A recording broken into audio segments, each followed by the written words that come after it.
प्रदेश में defence corridor में बनने जा रही है। इतना बड़ा नजारा बदलने के बाद भी जिनकी नजरें ही ना हो उनको नजारा कैसे नजर आ सकता है, यह समझा जा सकता है। एक दौर था जब हम IMF जैसे संगठनों से चैरिटी एक्सपेक्ट करते थे, हम उनके सामने याचक बन के खड़े होते थे, और आज IMF की चीफ ये कह रही है कि भारत विश्व अर्थव्यवस्था के विकास में याचक नहीं, उसका संचालक बन के खड़ा हुआ है।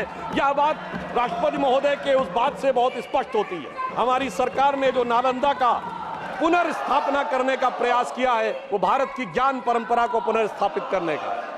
मगर सभापति महोदय, जब भारत की सांस्कृतिक चेतना की बात आती है तो निश्चित रूप से हमारे मन में नालंदा, बोधगया और उसी के साथ साथ भव्य श्री राम मंदिर का विषय भी आता है।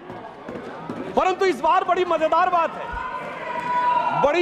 बात है कि अयोध्या की लोकसभा सीट पर हमें वांछित सफलता नहीं मिली, और उसको लेकर इनके चेहरों के ऊपर जो चमक दिखाई पड़ती है, यह अपने आप में राजनीतिक विश्लेषकों के लिए एक फूड फॉर थॉट है।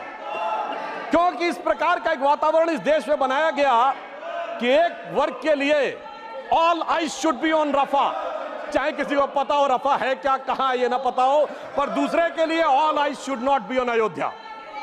परंतु मैं ये भी बताना चाहता हूं सभापति महोदय, ये लोग समझ नहीं पाए।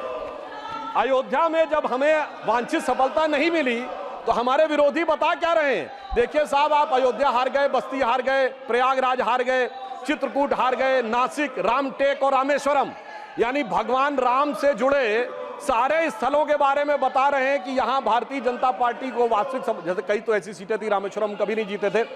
परंतु महोदय मैं कह रहा हूं, ये समझ नहीं पाए प्रभु की लीला क्या है।